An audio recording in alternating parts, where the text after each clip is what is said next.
Start करने वाले हैं इतिहास। इतिहास में हमें आज से पढ़ना है कि जितने मुगल आक्रमण हुए हैं, मुस्लिम आक्रमण हुए हैं, उनके बारे में आक्रमण सिस्टमैटिक तरीके से हमने बताया था कि मुगल आक्रमण स्टार्टिंग में अरब तरफ से हुआ था। पहला आक्रमण माना जाता है अरब से। अरब ये आप लोगों को हम बता चुके हैं अरब किस तरफ है ना। पश्चिम अपनी जो भारत है, अपना जो भारत है इस तरफ से, ये इंडिया है, इस तरफ से ये वाला हिस्सा क्या कहलाएगा, अफगानिस्तान से उस तरफ क्या कहलाएगा, अरब, है ना। अरब के बाद अपन को पढ़ना है तुर्क। क्या पढ़ना है, तुर्क, है ना। तो ये मान के चलो क्या है, भारत है,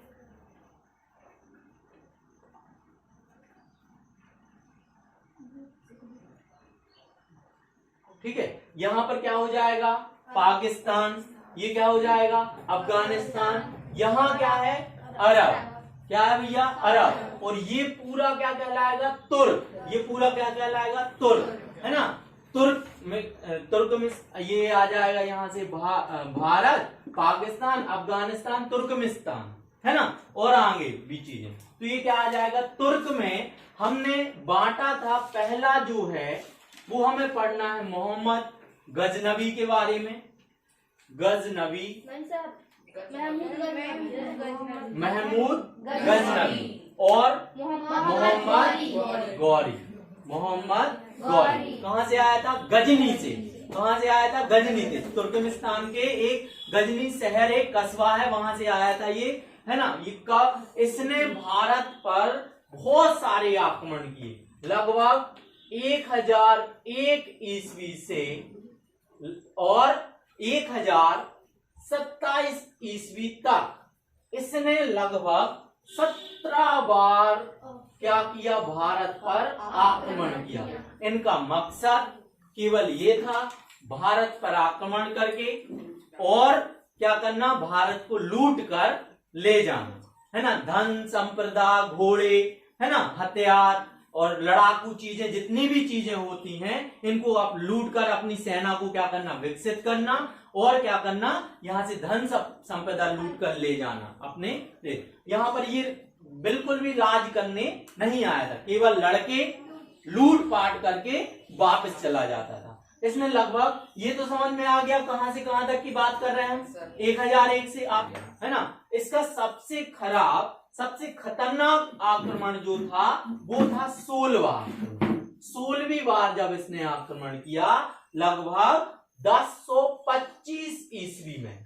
किसने किया भैया, गजनवी ने। इसने किया सोमनाथ मंदिर पर। कहां पर, सोमनाथ मंदिर पर। और वहां पर आप लोगों को पता होगा कि हमारे जो भारत में मतलब जितने भी मंदिर हैं वहां पर बहुत ज्यादा क्या चढ़ावा चढ़ाया जाता है। तो सोना चांदी, यहाँ तक कि कोई सोचता भी नहीं है कि क्या क्या वहां पर मिल सकता है ना। तो इन लोग को पता था, इन लोग ने हासिल कर ली थी जानकारी कि भारत के मंदिरों में सबसे ज्यादा धन दौलत अधिकता है। तो इनने क्या किया कि इसको सोमनाथ मंदिर पर आक्रमण करके मंदिर को खंडित कर दिया, और वहां पर जाके जितना भी सोना चांदी था वो सब क्या कर दिया, लूट कर और ले गए, है ना। कौन सा वाला आक्रमण था, 1025 ईस्वी में। इसने कहां पर किया था, सोमनाथ मंदिर पर इसने क्या किया था, आक्रमण किया था। तभी यहाँ पर क्या थे भैया, यहाँ पर हरियाणा तो तुम लोग जानते हो, है ना। और इसका जो लास्ट 17वां आक्रमण था, ये विदा किससे, हरियाणा के जाटों से। हरियाणा के जाट, ठीक है, हरियाणा के जाट।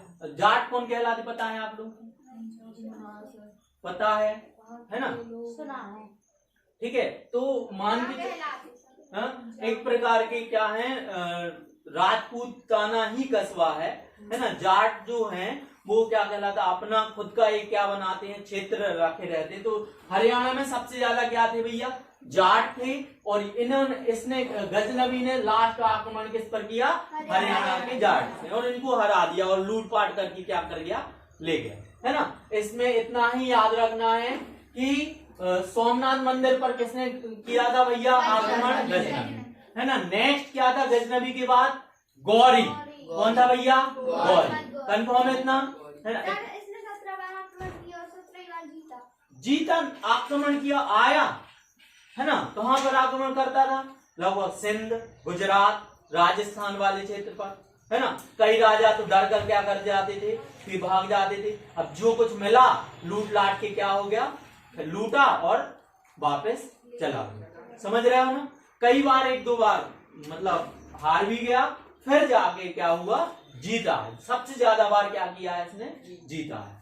समझ? गौरी, है ना। इसके बाद गजनवी के बाद क्या आया भैया? गौरी का आक्रमण हुआ, है ना। गौरी ने भी क्या किया है, केवल ये राज्य नहीं करना चाहता था। क्या करना चाहता था? ये भी भारत पर आक्रमण करके इसको लूटना चाहता था और अपनी साम्राज्य विस्तार करना चाहता था, मतलब अपनी सेना को बढ़ाना चाहता था। क्लियर है ना। तो ये गौरी ने लगभग पहला आक्रमण किया 1191 में ना, 1191 में। क्लियर है ना। 1191 ईस्वी में। तो इसने जब आक्रमण किया तो इस समय यहाँ पर अजमेर और मतलब दिल्ली पर जो भी शासन करता था वो भारत का क्या कहलाएगा, है ना, राजा कहलाएगा। उस समय पृथ्वीराज चौहान राजा थे। और ऊपर की तरफ कौन थे भैया? मतलब इस तरफ उड़ीसा तरफ, है ना, छत्तीसगढ़ तरफ, आज का उड़ीसा छत्तीसगढ़, इस तरफ था जयचंद्र। कौन था? जयचंद्र। ठीक है। तो 1191 ईस्वी में पहले तराइन के युद्ध में, किसमें? तराइन के मैदान में। इसका नाम है तराइन का प्रथम युद्ध। तराइन का प्रथम युद्ध कहां पर लड़ा गया? हरियाणा में। कहां लड़ा गया? हरियाणा। किन किन के बीच?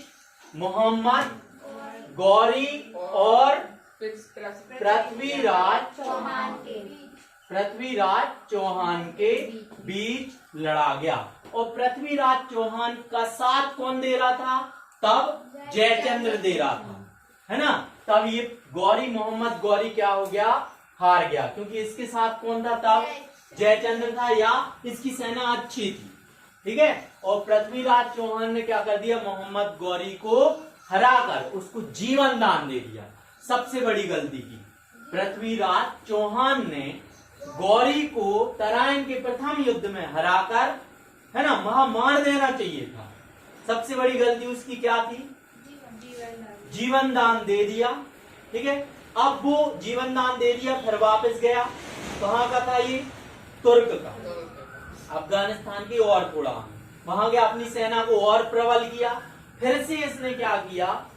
1192 में, 1192 ईस्वी में कौन सा युद्ध हो गया? तराइन का दूसरा, द्वितीय युद्ध। क्या नाम हो जाएगा? तराइन का द्वितीय युद्ध हो जाएगा। ये भी कहां होगा? हरियाणा में, है ना। अब इसने क्या किया? मोहम्मद गौरी ने, अब ये तो युद्ध करना नहीं चाहता था, क्योंकि एक बार क्या हो गया था? हार गया था। किससे? पृथ्वीराज चौहान। पृथ्वीराज चौहान के बारे में बोला जाता है कि ये महान प्रतापी थे, इनको कोई हरा नहीं सकता था। ये जब छोटे थे तो छोटे में ही शेर को क्या कर लिया था? शेर का शिकार करते थे, मतलब शेरों के साथ खेलते थे। इतना खतरनाक, है ना। हाँ, ऐसे ही। और बिल्कुल वही है। और 15 से 16 इनने क्या की थी? शादी की थी। 15 से 16वीं शादी जो हुई थी, कितने? पृथ्वीराज चौहान के बारे में बता रहे हैं, है ना। पृथ्वीराज और जयचंद्र की बेटी संयोगिता। पृथ्वीराज और जयचंद्र की बेटी संयोगिता। अब क्या हुआ था? गौरी से जब युद्ध किया पृथ्वीराज ने, है ना, तो गौरी को क्या कर दिया? हरा दिया। तब जयचंद्र इसके साथ था। अब पृथ्वीराज क्या कहाँ गया होगा? जयचंद्र के पास गया होगा। तब वहां क्या दिख गई होंगी उनको? है ना, उनकी बेटी संयोगिता, है ना। सुनो, फिर क्या हुआ कि इनके पृथ्वीराज और संयोगिता के बीच क्या हो गया? प्रेम संबंध। अब जयचंद्र कौन है? संयोगिता का पिता। जयचंद्र ने क्या किया? उसने क्या किया? संयोगिता का वो कहलाता है ना स्वयंवर, कहलाता है ना, क्या कहलाता है, स्वयंवर आयोजित किया, है ना। और इनको पता था, जयचंद्र को पता चल गया था कि ये क्या होने लगे हैं, प्रेम संबंध हो गया है यहाँ पे, तो जल्दी से जल्दी वो क्या करना चाहते थे, संयोगिता की शादी किसी दूसरी जगह करना चाहते थे। तो इनको पता चला, किसको पता चला, पृथ्वीराज को। संयोगिता ने पृथ्वीराज को क्या भिजवा दिया भैया, न्योता कि आप आओ, हमारे यहाँ शादी हो रही, आप हमें क्या ले जाओ अपने साथ, है ना। तो जयचंद्र की परमिशन के बिना पृथ्वीराज चौहान ने क्या कर लिया, संयोगिता से प्रेम विवाह कर लिया, स्वयंवर से उठा लिया। क्लियर है ना। तो खपा कौन हो गया, जयचंद्र। जयचंद्र ने सोच लिया वहां पर मैं पृथ्वीराज तुम्हें क्या करवा दूंगा, हरवा दूंगा या मरवा दूंगा। अब उसके पास पृथ्वीराज बहुत ही प्रतापी थे, बहुत सेना बहुत बड़ी थी, उनको सीधे सीधे से हराया नहीं जा सकता था। पृथ्वीराज को या तो किसी दिमाग से या 2-4 राजा एक साथ मिलकर ही हरा सकते थे। इसने क्या किया, किसने, जयचंद्र ने। किससे मिल गया, मोहम्मद गौरी से। और मोहम्मद गौरी से मिल गया 1192 ईस्वी में, है ना। अब ये गौरी महान, कैसे महान, इन्होंने वादा कर दिया कि हम चलो तुम क्या करो हमारी, पहले जयचंद्र गया गौरी के पास, उसने बोला कि पृथ्वीराज से फिर से लड़ाई करो, मैं उनकी क्या बताऊंगा, कमजोरी बताऊंगा। कमजोरी पता चल गई, यदि सेना की कमजोरी पता चल जाए, सेना की कमजोरी पता चल जाएगी, कौन कौन सी मार्ग हैं, ऐसे रास्ते हैं जिनसे होकर पृथ्वीराज को हराया जा सकता है। गौरी ने वादा कर दिया कि मैं पृथ्वीराज को हराने के बाद तुम्हें भारत का शासन क्या दूंगा, जो भी कस्बा है अजमेर और दिल्ली का शासन तुम्हें, शासक तुम्हें बना दूंगा। जयचंद्र खुश हो गया, उसको वैसे ही बदला लेना था। तो इसने क्या किया कि पृथ्वीराज चौहान को किससे मिलकर, मोहम्मद गौरी ने किससे मिलकर, जयचंद्र से मिलकर किसको हरा दिया, पृथ्वीराज चौहान को हरा दिया। और वहां पर पृथ्वीराज चौहान को हरा दिया और ये कहां ले गया, आपने वहां पर ले गया और वहीं पर पृथ्वीराज चौहान की क्या हो गई, मृत्यु हो गई। अभी ये लड़ा नहीं, अभी ये मरा नहीं है, मोहम्मद गौरी मरा नहीं है। मतलब अभी जो हम ये कहानी सुना रहे 1192 में, अभी मरा नहीं है ना। पृथ्वीराज चौहान को किसने मार दिया, मोहम्मद गौरी। क्लियर है ना। अब जयचंद्र बचा, जयचंद्र ने क्या मांगा, अपना हिस्सा। ये धोखेबाज था, ये होते ही है ना।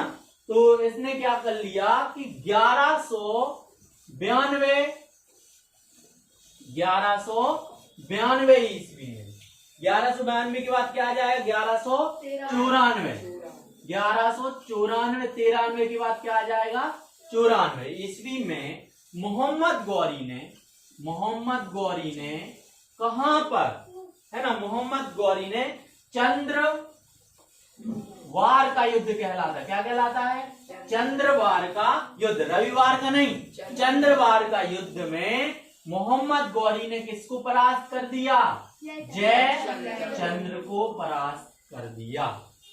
कंफर्म है। जयचंद्र से युद्ध करके जयचंद्र को क्या कर दिया, हरा दिया और वहीं पर जयचंद्र को मार दिया। कंफर्म है। फिर ये सबसे बड़ी गलती क्या की थी भैया, किसने, पृथ्वीराज। फर्स्ट युद्ध में मार देते तो ये सब नौबत आने वाली थी क्या, बताओ जल्दी, आने वाली थी, नहीं आने वाली थी, है ना। तो पृथ्वीराज चौहान ने, अभी आप लोगों ने देखा होगा एक फिल्म आई पृथ्वीराज चौहान, अभी आई है 10-15 दिन पहले, ट्रेलर तो उसमें देखा होगा आप लोगों ने। अक्षय कुमार भूमिका निभा रहे हैं पृथ्वीराज चौहान, उसमें जयचंद्र भी है। थोड़ा सा आप लोग YouTube पर उसका वो बस देख लेना, क्या देख लेना, ट्रेलर बस, तो पूरी फिल्म समझ में आ जाएगी जो हमने पूरा सुना दिया। समझ रहे हो ना, हाँ, सब चीजें सब लोग जानते हैं, ठीक है। तो चंद्रवार में जैसे, हाँ, चंद्रवार के युद्ध में, जैसे ये तराइन का प्रथम युद्ध कहलाएगा, ये क्या कहलाएगा, चंद्रवार का युद्ध, ठीक है। ये सब काय के कारण हुआ भैया, प्रेम या कुतुबुद्दीन ऐबक, यहाँ ऐबक बस लिख दे चल जाएगा, कुतुबुद्दीन ऐबक किसका गुलाम था, मोहम्मद गौरी का। ऐबक को कुतुबुद्दीन ऐबक को गौरी की बेटी गौरी की बेटी के साथ क्या हो गया था, प्रेम हो गया। ऐबक ने क्या किया, उसकी बेटी का हाथ मांग लिया, है ना, गुस्सा हुआ, लेकिन बाद में क्या कर दिया, तरस खा के गौरी ने अपनी बेटी का हाथ किसको दे दिया, ऐबक को, और दहेज में क्या दे दिया, भारत का सिंहासन, दिल्ली, कस्बा। और जिसके पास दिल्ली है, जिसके पास अजमेर होता था उस टाइम पे, वो पूरे भारत का क्या माना जाता था, है ना, सुल्तान या पूरे भारत का राजा माना जाता था। कंफर्म है, इसने शासन किया। इसके बाद इसकी बेटी, किसकी बेटी, ऐबक की बेटी के साथ विवाह संबंध हुआ, प्रेम संबंध हुआ इल्तुतमिश के साथ। किसके साथ, इल्तुतमिश के साथ। सर जी मुस्लिम शासक चाहा, बिल्कुल, वो स्टार्ट किया है क्या, इल्तुतमिश के साथ। और इल्तुतमिश के क्या हुआ, एक पुत्र एक पुत्री। पुत्र अयोग था, अयोग मतलब दिमाग से पैदल, पैदल समझ ले, बकलोल, बकलोल का मतलब होता है धनानंद, है ना, बकलोल का मतलब होता है ज्यादा दिमाग नहीं। तो फिर कौन आया, एक ही ऑप्शन था, उसकी बेटी। उसकी बेटी का नाम क्या था, रजिया सुल्तान। रजिया आ गई, रजिया सुल्तान, ठीक है ना, कंफर्म है।